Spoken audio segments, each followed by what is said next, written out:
Itu aja sih Mas, soalnya saya lagi di luar nih, lagi di kantor juga, lagi di kantor OJK. Nanti mungkin Bang Minola aja yang jelasin ya. Ya, terakhir Takut Kak, mungkin apa yang antriannya. mau disampaikan Kak? Nggak ada yang mau disampaikan apa-apa. Semoga cepat selesai aja masalahnya. Ya, jadi artinya seperti ini. Secara hukum kan sah-sah saja ketika seorang ayah itu ingin mendapatkan hak asuh atas anaknya, ya.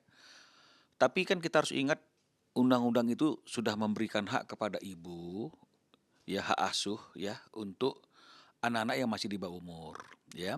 Dan kita tahu kan kedua anak hasil pernikahan Teguh Dewi dan Andrew pada waktu itu kan masih di bawah umur, ya. Satu kalau tidak salah masih 4 tahunan, yang satu mungkin masih 1 tahunan. Yang tentu ini masih lebih membutuhkan perhatian dan kasih sayang ibu daripada ayah, ya. Dan undang-undang juga mengatakan demikian. Namun tidak menutup kemungkinan, artinya seorang ayah boleh saja ya ingin mendapatkan hak asuh anaknya melalui satu proses hukum sepanjang memang ada bukti-bukti yang memang telak, ya, yang membuat si ibu ini harus dianggap tidak memiliki kompeten, ya, tidak kompeten untuk mengasuh anaknya, ya. Seperti misalnya pemabuk, pemboros, kan begitu ya. Adalah aturan-aturan yang diatur oleh undang-undang untuk seorang ibu itu dikecualikan untuk mendapatkan hak asuhnya, ya. Namun kalau misalnya alasannya itu karena Dewi tidak sepenuhnya artinya itu terus-menerus gitu ya mengasuh anaknya, ini saya kira bukanlah satu alasan yang amat kuat ya untuk merebut hak asuh anak, ya. Karena seperti yang kita ketahui bagaimana seorang ibu ya single parent bisa menafkahi anaknya, bisa menafkahi hidup anaknya dan juga hidupnya tanpa melakukan pekerjaan, ya. Nanti kalau misalnya anaknya dibawa ke lokasi pekerjaan itu juga salah, ya. Artinya kenapa anak masih di bawah umur kok dibawa ikut kerja, kan begitu. Dititipkan, ditinggalkan sama babysitter juga salah, dianggap kok tidak memberikan perhatian, kan begitu ya. Jadi saya rasa ini terlalu alasannya mengada-ngada, ya karena bagaimanapun seorang ibu apalagi single parent di momen-momen tertentu ketika dia bekerja memang yang paling nyaman itu adalah ketika anak itu tetap dititipkan kepada babysitter atau kepada orang tuanya, ya. Jadi ini kalau menurut saya dari kacamata saya ini suatu hal yang wajar saja, ya. Yang paling penting adalah kita sebagai ayah apakah kita sudah melaksanakan tanggung jawab kita sebagaimana yang sudah diatur dalam putusan pengadilan agama pada waktu itu. Jadi jangan kita menilai orang lain tapi tanpa kita menilai bagaimana kita. Apakah kita sudah merealisasikan itu apa tidak? Apakah kita benar-benar mencukupi kebutuhan anak kita sehingga itu membuat anak kita terjamin atau belum? Nah, jadi jangan kita artinya itu mencari-cari kesalahan orang lain sementara kita sendiri juga tidak merealisasikan isi putusan pengadilan agama yang sudah inkrah dan memiliki kekuatan hukum yang tetap, ya. Nah, kalau dianggap misalnya tuduhannya kan seperti itu, misalnya kan, oh ini dipakai hanya untuk konten, habis itu dititipkan. Ini juga perlu dibuktikan, ya, karena saya kira pasti orang tua dimanapun dia akan ada waktu-waktu tertentu kebersamaannya dengan anaknya akan didokumentasikan dan kemudian sebagai wujud rasa bangga, rasa bahagia ketika bersama dengan anak, dia pasti akan posting. Saya kira orang tua manapun akan seperti itu. Saya juga posting tuh, video-video saya dengan anak saya ketika saya, bermain-main dengan anak saya atau lagi nongkrong sama anak saya yang besar, anak saya ada kecil, pasti saya akan posting. Tapi apakah setelah itu saya terus-menerus bersama dengan anak saya? Ya enggak juga, setelah itu saya akan tinggalkan dia, saya akan bekerja. Jadi itu bukanlah suatu hal yang kalau menurut saya perlu dipersoalkan dan menjadi satu alasan untuk merebut hak asuh. Saya kira seperti itu dari kacamata pandangan saya. Kan seperti ini, ya, di dalam putusan putusan pengadilan agama itu kan sudah ditentukan bahwa hak asuh itu jatuh kepada ibunya, ya, dan putusan itu sudah inkrah. Artinya inkrah sudah memiliki kekuatan hukum yang tetap, ya. Jadi tidak bisa lagi dibanding, tidak bisa lagi dikasasi. Jadi kalau memang misalnya landasannya adalah putusan yang sudah memiliki kekuatan hukum yang tetap itu, boleh saja dilakukan upaya hukum luar biasa namanya PK, peninjauan kembali. Jadi artinya minta ditinjau kembali putusan yang sudah memiliki kekuatan hukum yang tetap itu karena dianggap ada hal-hal yang tidak sesuai, yang tidak benar dalam putusan tersebut, seperti misalnya hak asuh anak tadi itu ya, dianggap bahwa si ibu ini tidak patut untuk mendapatkan hak asuhnya. Ini kan harus dibuktikan dalam PK, ya. Harus ada novum, harus ada, alasan yang cukup kuat, itu kalau PK. Atau mungkin ya dia ingin mengajukan gugatan baru, khusus tentang hak asuh anak. Nah, kan kembali lagi, landasannya adalah kenapa dia ingin kita bisa mengatakan bahwa hak asuh anak itu kan sudah final, sudah inkrah. Dia tidak menggunakan haknya untuk banding dan kasasi, berarti kan artinya sudah final. PK, hak upaya hukum luar biasa, atau dia mau bikin gugatan baru ya tetap saja, artinya tanpa ada suatu alasan yang cukup kuat, maka akan sangat sulit untuk memberikan hak asuh kepada seorang ayah, ya apalagi anaknya masih di bawah umur, karena undang-undang juga amanahnya kan seperti itu. Ya, saya kira seperti itu. Saya belum dapat data ya, saya nggak tanya juga ya, artinya Dewi belum bicara dengan saya itu berapa tiap bulan ya nominalnya, tapi yang pasti tidak sesuai dengan apa yang diputuskan oleh pengadilan agama 20 juta.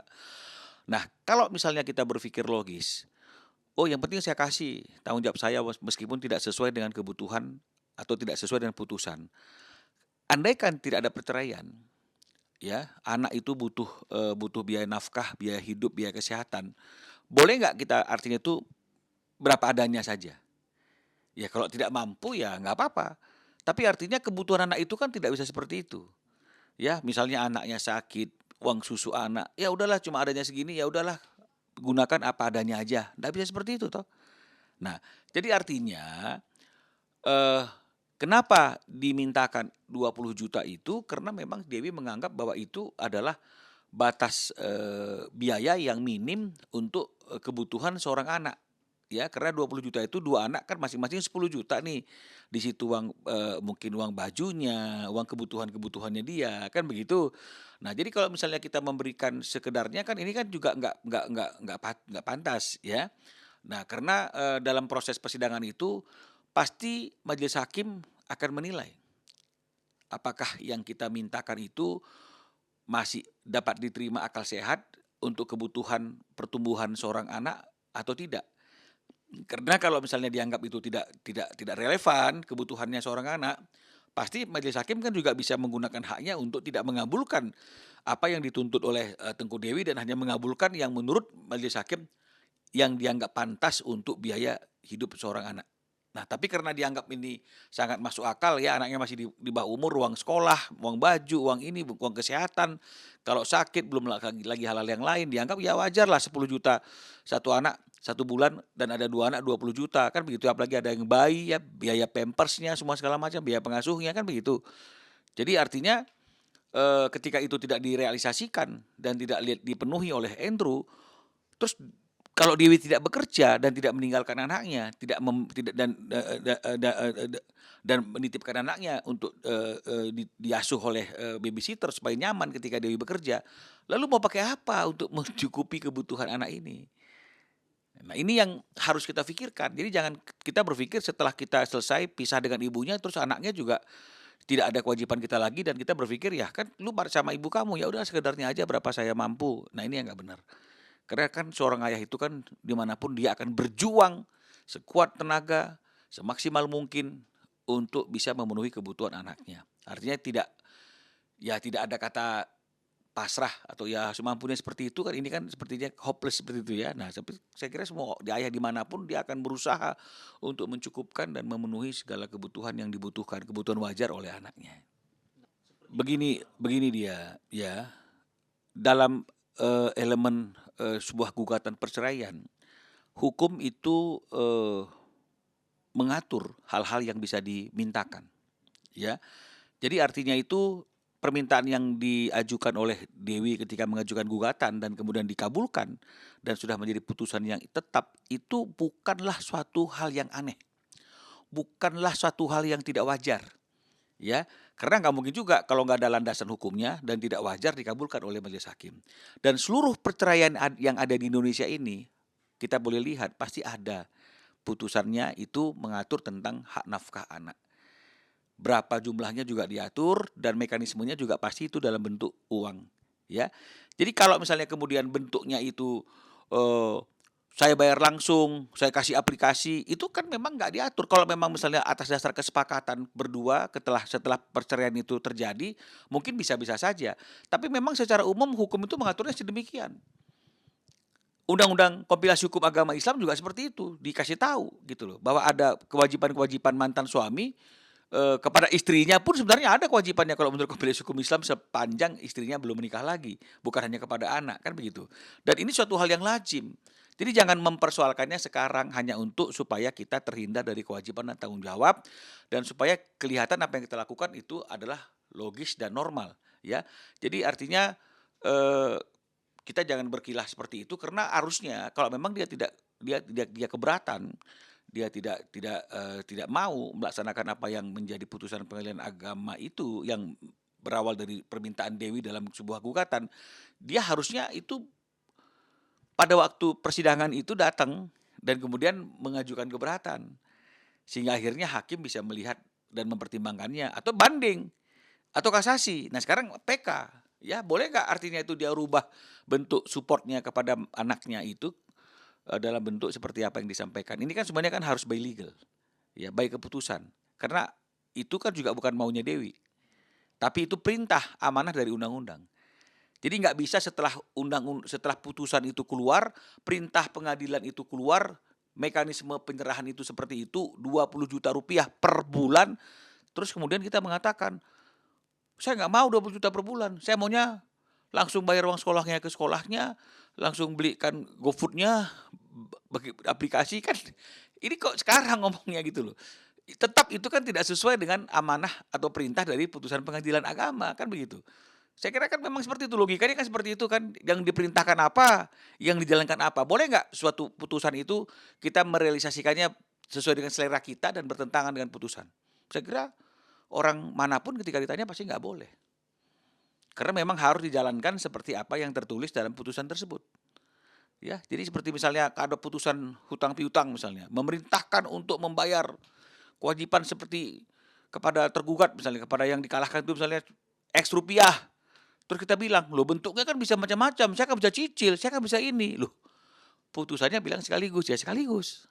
Jadi jangan kita menafsirkan dan menjalankan isi putusan itu sesuai dengan apa yang kita inginkan dan apa yang sesuai dengan pikiran kita. Ya sekiranya seperti itu. Audio Jungle.